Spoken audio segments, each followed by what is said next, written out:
If you're considering El Salvador as your plan B, you need to watch this video. My name is Charity Hagenars, and 7 months ago, we quit Canada. We packed up our 3 cats, our 3 kids, 5 backpacks, every suitcase we had, and a shipping container, and we moved to El Salvador. And now that we've been here for 7 months, let me tell you how we've been adapting to our tropical country. Keep watching to find out the good, the bad, and the ugly. As usual, I'll also give you an update on our monthly living expenses. And this month was quite a doozy. Buenas tardes, mis amigos, y benedicciones para todos ustedes. Good afternoon, my friends, and blessings to you all. Welcome to my channel if you're new here, and welcome back if you're already old friends. Last month I told you that we had a lot of visitors, and that continued this month as well. We had a Salvi Canadian couple come to visit us right after they bought a house in Lourdes and moved back to El Salvador. We had a lady from Canada come for her March break and spend the week with us. She actually stayed in an Airbnb right in our complex for a few days, and we got to hang out pretty much the whole entire week. And just last Sunday, we met a Canadian who'd been living here for the last 3 years, and we had brunch together. Also, ironically, when we were filming our pressure washer video, we had a neighbor come by to check out the new toy, and he actually was living in Canada. They have a house here in our neighborhood, and they spend several months a year here, and he's wondering why exactly he wants to go back to Canada at all, because life is so much better here. So you could even live here part-time if you're considering El Salvador as your plan B country. I also have a lot of Canadians and Americans writing to me and asking me questions about coming here for a scouting trip, and where's the best places to live, and what they could do for a living when they're here, or any other investment opportunities. El Salvador went from the most dangerous country on the planet just over 3 years ago to the destination that people from all over the world are flocking to now, so that they can experience true freedom. This is a plan A country, not a plan B country. This month we bought a car, so we met several car owners when we went on our test drives, mechanics, and people at a dealership. One thing that you need to know about the people here, I do have to remind myself of this every time I go to pay for something, is that people here expect you to negotiate for pretty much everything you buy. Only in a grocery store or Walmart or PriceSmart, where the prices are written down, that you can expect to pay just that price. Everything else, especially when it's from Facebook Marketplace or buying a secondhand car or even buying vegetables in the street, you can pretty much negotiate with everyone for the cost of everything you buy. It's kind of like buying a house in Canada, where somebody gives you an offer and then you have a counter offer. It kind of goes like that, but just about for everything. And I should have done that with our taxi driver on Sunday, because I know I paid less for it last time I took a taxi home from the mall. He was charging me $5.50 this time. I should have countered with $4. Or maybe $3.50 and seen if he would have come up to about $4.50. I think that would have been a better plan. So this is a culture of negotiations. So keep that in mind if you're planning on moving here. That is something as Canadians that we're really just not used to very much. I'm sure it's the same in America as well. If someone tells me the price of something, I usually just pay it without a second thought. So it was really great that we had Stan with us negotiating the price for the car, because we got a really good price on that car. Now it's time for the cost of living. In each of these monthly videos, I give you a breakdown of our monthly costs. This past month, we bought a car. So this month's expenses are pretty high, and I haven't even paid for the mechanic's work yet. He's still working on the car right now. He says it should be done for tomorrow, and it's about $1,500 or so. And we may or may not buy 2 new tires for the front. We may just switch the front and back tires around for now, but those are about $200 a tire for this car. So we're still settling into our lives here. And next month, my handmade furniture that we have coming for my entertainment unit is going to go here. My China cabinet's going to go over there. That's going to be a big chunk of change also. It's about $1,000 left owing on that. Once we get settled and, everything's been purchased and we're just living our daily lives, it will definitely get a little less expensive. So here are our costs from February 20th to March 20th. Our rent and security are $600 like usual. Our electricity was $71.19. Water was $2.39. Our drinking water is approximately $62. For cooking gas, I didn't need a refill this month, so there was no expense for the cooking gas. For internet, it was $36.97. So Tigo went up $4. I'm not sure why. This must be the new cost, because that's the price I also saw on the website. Or maybe when we bought it, we got an introductory cost for the first 6 months. I'm not sure what the deal was there. For cell phones, I'm spending about $69 now, because for GJ and the 3 kids, they're getting the $12 plan and I'm getting the $15 plan. And this last month, Lawrence and Annika went over their data and ran out early, so I had to top them up with another $6.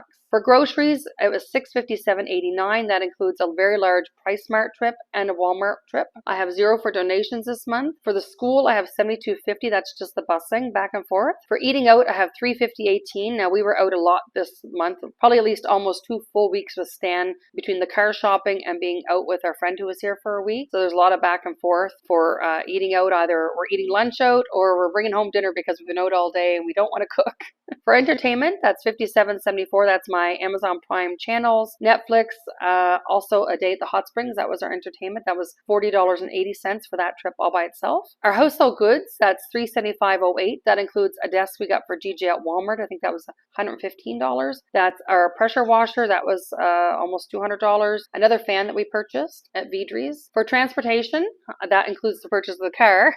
That's $4,351.78. Now, $4,250 of that is the actual car. For medical, I put $23.90. I bought 2 months of allergy medication, so that's what that adds up to. For pets, it's zero because our pet food is actually in the PriceSmart order, and I actually don't think we even bought pet food last month because the month before we bought 2 or 3 bags. Maybe we just got a couple of the small cans of tuna for them or the little packs of treats, but not a big bag of cat food this last month. For relocation, I don't normally have this one. I had to add this one because I had to spend $115.64 on our El Salvador driver's license. Now, I just want to go over that in a minute to talk about how to get those because some people have been asking. So that gives us a total of $6,846.26. Now, if you take out the car, that leaves $2,596.26, which is $500 less than last month. So I just want to talk about the driver's license for a second because some people have been asking and I did not make a separate video on it. I'm going to include it in this video. So for the driver's license, what we needed to bring from Canada was our regular driver's license card. We had to get them apostilled. We actually did it at the Canadian Embassy because we did not do it before we left Canada. It probably would have been cheaper there because it would have been about $32. We paid $50 for each of those. And then once we had them apostilled, which we got way back in October, we never even did anything with that until now. We also got them translated. Now, we did not need to get them notarized. I'm not even positive we need to get them translated, but somebody translated our other documents for us, so we just added those into there. The driver's license card does not have a lot of text on it. It's a lot of numbers. You know, your birth date, your driver's license number, expiry date, that kind of stuff. Once we had that, we had to get a blood test. We had done that. That was $5 for each of us. I showed you guys that in the video.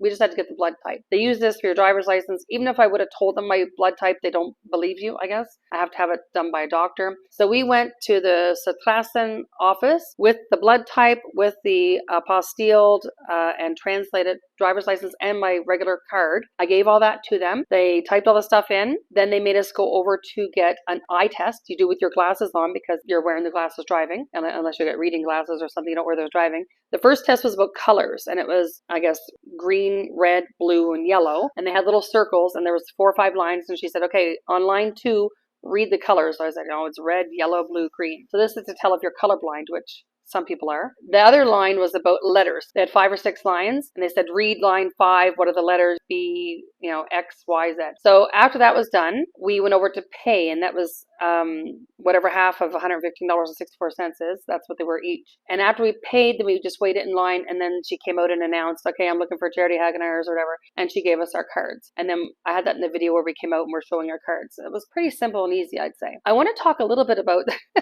getting the car registered, because that was not simple or easy. It was complicated and a little stressful. So when you buy a car in El Salvador, you get a card to go with your car. It's called a Tarjeta de Circulación. This card has all your car's information on the back, 2008 Hyundai, Veracruz, blah, blah, blah. It has all this stuff on the back. And it also has the ownership on the front. So right now I have the previous owner's name on this, and it has my license plate also. And I think every card each year, this card is black. And I think last year's card was gold. So I think each year they changed the color or something like that. That's what Stan was trying to tell me. I had this card and I had the paperwork we got from the lawyer when we bought the card, and we went to this class that's near us in Lourdes. It's a smaller version. And they were trying to tell us that you have to do something online and then come back, give them the paperwork, and then you come back a few days later to pick up one of these cards. So we went back, I went online, I went to the part of the website, okay, there's a form, I printed it off, I filled it out. So then I gave that with my driver's license, my residency card, my NIT, everything. A NIT is your taxation number. It's kind of like, I like to say it's like your social insurance number in Canada, but it's not private here. Like, it's used everywhere. So I don't know. It's how they know you bought stuff. And I know that sounds a bit like they know too much. Maybe that's true. But I gave all that to Stan. He went there and they said, no, you have to go to the online portal of the Satrasen website. I'm like, okay. I didn't even see the online portal. So then I went to the Satrasen en línea. That's the online portal. And I did see where I can make an account. So I think I needed my NIT to get into that, to make an account. I think I had to have my temporary residency number or something. I made the account anyway. And you make the account, then there's a menu. And I have to say it is very complicated. I had translate to English. Stan said, no, put it back to Spanish. I don't know which one it's supposed to be. We even called their help number. We were on waiting for them to answer the call, which there was like 9 options, and 9 and 0 were the operators. That's what we were trying to reach. And as we were going through, the menu while we're on hold, waiting for the call to be answered, we found it. And I couldn't tell you right now where it was because I can't even remember what it was. But there was like 12 different options there. One is that just that you have to renew this card. It has to be renewed every year. So that was the first one on the list. You could do that online. That's great. But to actually transfer ownership, that was complicated. But we did find it eventually. And then I had to fill in his name, the previous owner's name, his Dewey, I think I had to put in there. Any information, I already had it from the document that the lawyer had given us or from this card for the car. And then after that, I printed it off. Then I had to sign it. And it has a little barcode on it so they could just scan it and get all that information. It's easy for them, I guess. However, I didn't read all the directions on it. And we went over there, and this time I went with Stam. I had all my information. I had the money. I was all ready to pay for the card. And then she's trying to tell us. And I understood all of this, even though she said it all in Spanish, because she was holding up an envelope, a manila envelope, and telling us we were supposed to bring it in a manila envelope. I had one of those plastic paper protecting sleeves. That's what I'd thrown everything into to carry it over. And even Stan had showed her, we could give you this. She's like, no, it has to be the manila envelope. And he had said that was ridiculous. And I totally agreed. That was ridiculous. Why do I got to bring the envelope? They don't even sell you the envelope there. We would have had to go to a store and buy an envelope to put it in an envelope to give it to them. So as far as bureaucracy goes, we still have a little bit of bureaucracy here. But we convinced her that she should just take it as it is. And she did. That was nice. So she had to photocopy my temporary residency card. And I had to pay 10 cents for that because I didn't come with my own copy. And she said we have to come back next week between Tuesday, Wednesday, Thursday, something like that. And then that card should be ready for me. And then I pay for it at that time. So I didn't have to pay anything right now. But I have to say, for an online process, it was the most offline process I've ever done and super complicated. I think they're working at getting it better, but it's only really kind of partly online because we still have to go back next week to get the card and we pay for it then. If it was truly online, I would have been able to do all online, upload my lawyer's documents there instead of bringing them in with that application form and, did maybe a copy of my temporary residency card, or it could have been linked to the system with that and paid online and then just went to pick up the card or had it even mailed to me. Like that would have been a truly online process. So the country is working on its bureaucracy. We're getting there. It's just a slow process and it's a real cultural shift. I mean, remember this happened in Canada 10, 20 years ago where everything kind of went online and people thought, oh no, it's not safe to put your credit card number online. And now like we just give it away to Amazon or whoever, Netflix, everyone has your credit card. So it's a cultural shift. The food. We ate out a lot this month. Like I said, we were out car hunting and we were out with a friend just doing the touristy thing. So we ate out for lunch. We brought home dinner and we spent a lot more eating out this month than I probably would like to, but we got to enjoy a lot of restaurants. Now, of course, we always, get the pollo campero because every time we're out past 5 o'clock, Lawrence says, hey, are you going to bring home pollo campero? It's like literally his favorite food. So we did have a regular pollo campero. We had China Walk once this month. We even went back to Bennigan's. We hadn't been there for a couple of years when we did our scouting trip. Love that food at Bennigan's. Very good. Puerto Moriscos. We ate there a couple times. And one of my new favorites is Saint Martin. And we had brunch there with our Canadian friend last Sunday. That's the first time I was there actually for like a breakfast menu. And I had the eggs Florentine, which was delicious. Stan told me how good that was. I had the Florentine sauce on pasta last month. This time I had it on the eggs. It was delicious. I highly recommend Saint Martin, and getting the stuff with the Florentine is really good. Also, they have really good cappuccino and they have really good iced coffee there too. Now, when I'm home, I do a lot of pasta cooking because that's one thing I know that Lawrence will for sure eat. I make it with some ground beef, and that's where I hide all the vegetables. I put all kinds of vegetables in the blender and they don't even know what they're eating. So that's the most nutritious stuff I can give my kids. I also tried to grow my own vegetables, and the problem here is when I got my gardener to bring me some soil, I asked for soil. In Canada, I imagine the black loamy soil that's moist and holds water. No, here it's literally dirt. So when we were at Vidri's picking up that fan, I also got a couple bags of worm castings. There weren't very big bags. They're $1.25 each. I got 3 of them. And one bag with the coconut husks all kind of broken up. Sort of like you'd use them to line your flower baskets, your hanging flower baskets, but it's all broken in pieces. I need something that's going to retain some moisture. I'm hoping that that's it. I'm going to take my dirt because I tried to grow these vegetables that never grew. I think I may have had some lettuce starting to grow, or they could have been weeds in the pot. I'm not sure. So I'm going to dump all my soil into a big bucket, mix in all that other stuff, turn it around, try to make some good soil, and also start composting my coffee grounds, vegetable scraps, that kind of stuff. I just been putting them in the corner where the bananas are right now because when we chopped down the last banana tree, we also chopped it in pieces and put it in the corner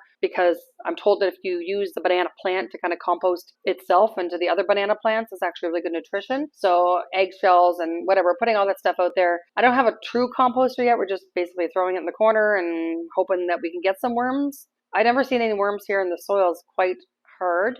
So that may be something. There's a business opportunity there. I think there is. We still get papayas from our backyard, and we still get our bananas. When you want to get lots of fresh fruit and vegetables, there are tons of markets here. So I have no trouble getting any fresh fruit and vegetables here in El Salvador. Definitely adds to the nutrition and the vitamins that my family is getting. Safety and security. I'm getting a lot of questions on this next topic, especially since Trump has just sent 251 prisoners to El Salvador. And I'm getting asked if we're worried about this, even by my parents. So Trump deported some MS-13 members and some members from the Argentinian gang called Tren de Agua. I hope I said that right. Or what they're better known as is terrorists. Now, Bukele was more than happy to take these prisoners, especially the MS-13 ones, because these are ones that may have fled when they put in the order of exception to go after these terrorists and put them in prison. He even made a new prison that houses these really hardened criminals, and that is where these deported criminals are going to. The prison's called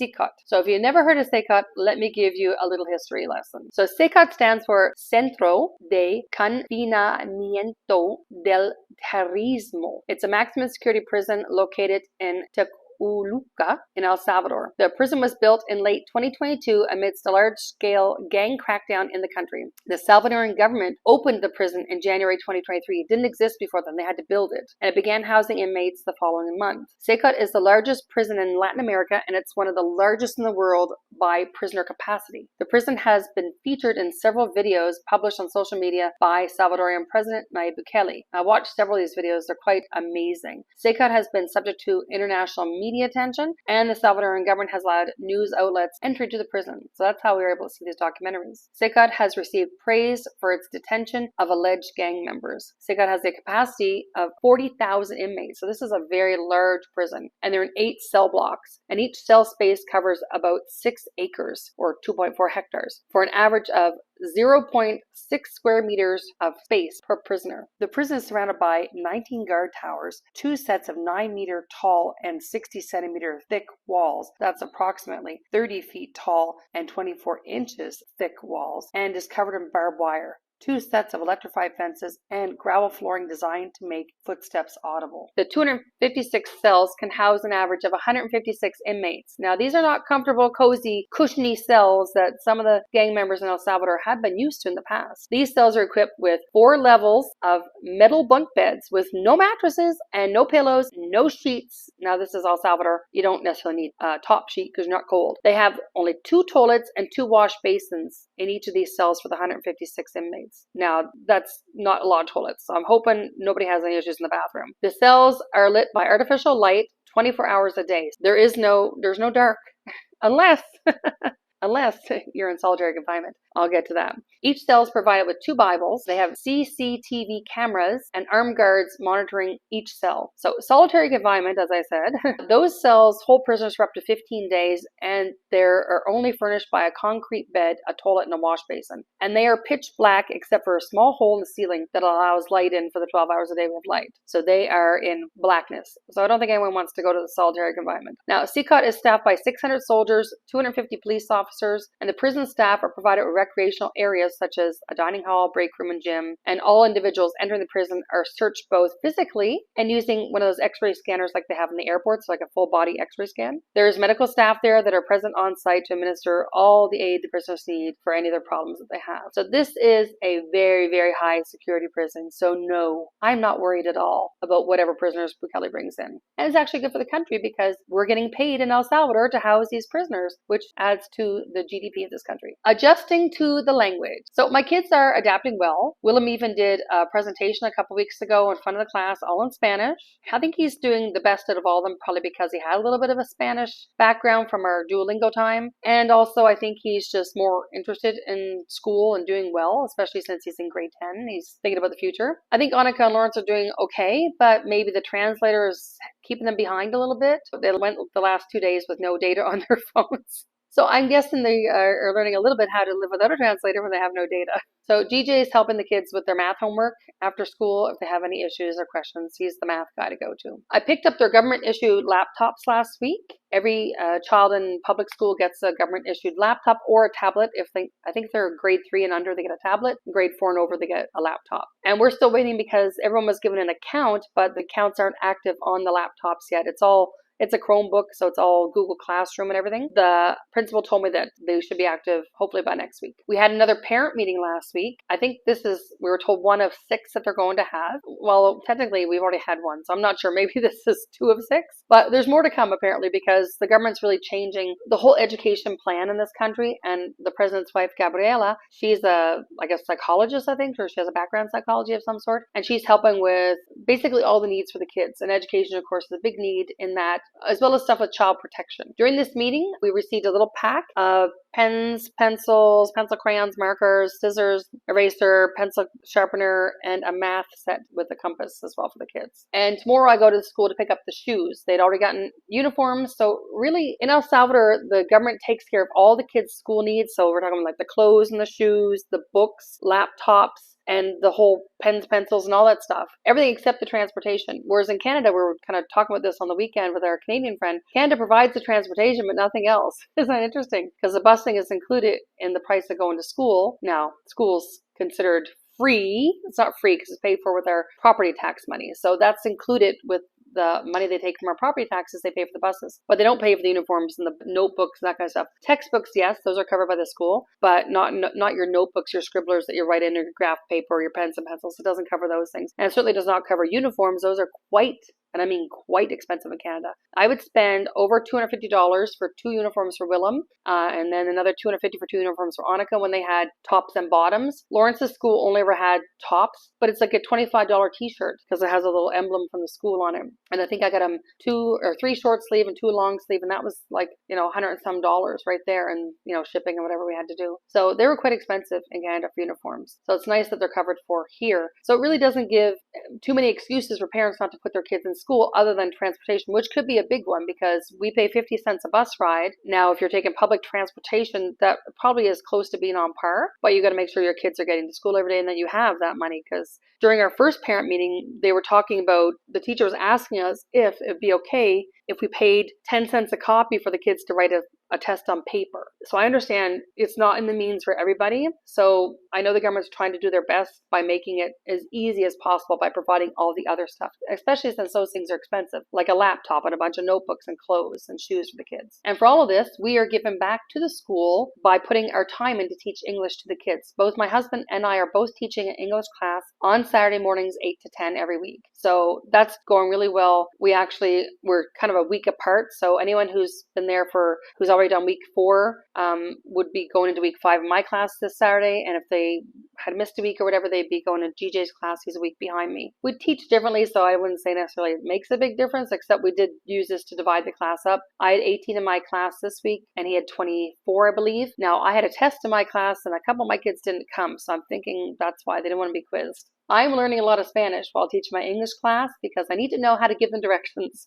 So I'm using my translator, looking up what I have to say. I'm like, oh yeah, okay, that makes sense. I might write it on the board so that they can read it, or I might say it out loud. So I'm learning some Spanish while teaching English as well. My next section is infrastructure and utilities. So I wanted to talk a little bit about Chivo Pets because if you noticed anything in the news that you're watching, you saw that Bukele was going to close down Chivo Pets. I think it was just a week ago. I think it was going to be a Friday or Saturday. It was going to close down. And then there was so many people that commented to say, oh no, we can't lose Chivo Pets. It's so great that he reopened it the same week on the Monday. Now, I was really distraught learning that he was going to close it down because some people had complained. And I guess I understand how people complain, and more people, are more vocal when they're complaining than people who are vocal in sharing their gratitude or their, how grateful they are to have such a privilege of Chivo Pets. So all he seen was negative comments, and that's what he said. He just saw these maybe 1,000 people giving negative comments and didn't see the 999,000 other people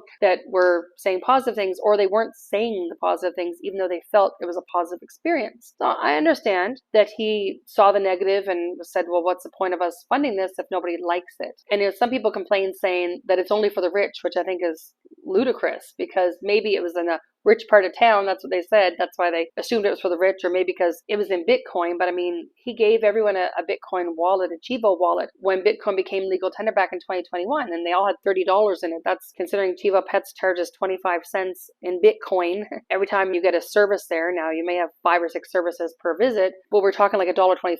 There's $30 gives you a lot of pet visits. So I think that's not for the rich at all. This is for people who don't have a lot of means or can't afford really expensive surgeries and stuff for their animals, especially since there's a lot of strays here, and some people are just taking in the strays, feeding them, or trying to, get them antibiotics or get them neutered or spayed, or, if they've been injured by another animal, they're trying to get them whatever surgeries they need. You can't do this for strays if it costs you $200-300 every time you go to a vet, which is sort of what it costs in Canada, because every time I went there it was $400 or $500 Canadian. Vets can be very expensive. So I don't think that people of El Salvador realized, at least the ones who are complaining about it, they didn't realize that no first world country has any public health care for pets. Like, that's not a thing in a first world country. I would say that makes El Salvador the first world country, because we actually have a program for public health care for pets at a reasonable, very reasonable cost. I mean, I'm sure the government's obviously heavily subsidized this service. This just adds to the reasons why people need to consider El Salvador as a Plan A country, not a Plan B country. Now, reflecting on our journey, we moved to El Salvador to experience freedom. This is freedom you don't get by living in Canada. I'm not afraid that if my children say something mean online, that they will be put under house arrest, or I'll be charged $70,000 in fees and fines in El Salvador like I would be in Canada.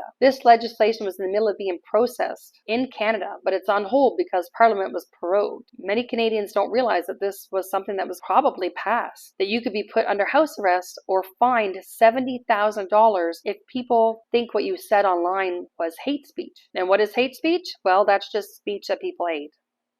Yeah. So do Canadians even realize this? I don't know. El Salvador is business friendly, small and large businesses. Canada is making laws and legislation to basically break businesses, especially small businesses. But even large businesses are fleeing to the United States, just like Mark Carney moved his business to New York right after Trump was going to tariff Canada. There is no path forward for entrepreneurs in Canada, but there is here. The sky is the limit. El Salvador is open for business. Bukele has many tax incentives, especially for high-tech and tourism industry. There are so many raw materials that get exported to other countries out of El Salvador. It's a great opportunity for anyone who wants to make a factory to turn those raw products into a finished good, and then the finished goods could be exported for a higher profit. And Bukele is working to empower the next generation of children here. In Canada, the education system has gone woke, and children don't even know what gender is or which one they are. The cost of living in Canada and many Western countries is so high that people have to have 2 and 3 jobs, or they live in the ever-growing tent cities that we have in Canada. Drugs are ruining the next generation in the Western world, and drugs aren't even a thing here. You know what's also interesting? I have not seen anyone smoking except for 2 expats in this country. People just don't smoke here, maybe because cigarettes are expensive, but I think that's awesome. I don't even have to worry about my kids making friends with people who smoke and then them getting lured into smoking as well. And vaping isn't really a thing here either. I've seen they sell this stuff in a mall that I went to, but I've never seen anyone using it here. So I think that's amazing. It's so much better for our children's health. Canada is rampant in crime. Even just last week, there was a pub that someone came in and started shooting and injured 12 people. That's just crazy. Canada lets the criminals out, either on bail or bond, and then they just go and they loot and rape and murder again. It's happened over and over again. Canada is not tough on crime. We're here, that's not a thing. Bukele is very tough on crime. Go back to where I talked about CCOT if you don't remember. So if you want to live in a country that aligns with your Christian morals and values, that is tough on crime, and values children and entrepreneurs, what are you still doing in Canada, the US, or any other Western country? El Salvador needs to be your Plan A country. Thank you for joining us on this journey. I'll be doing these monthly updates every month around the 20th. If you've enjoyed this video, don't forget to like and subscribe. And if you have any questions, put them in the comments. I read every one of them. See you in the next video. Well, that was a lot more tame. I didn't even say retarded once that time. Don't forget to hit the like button.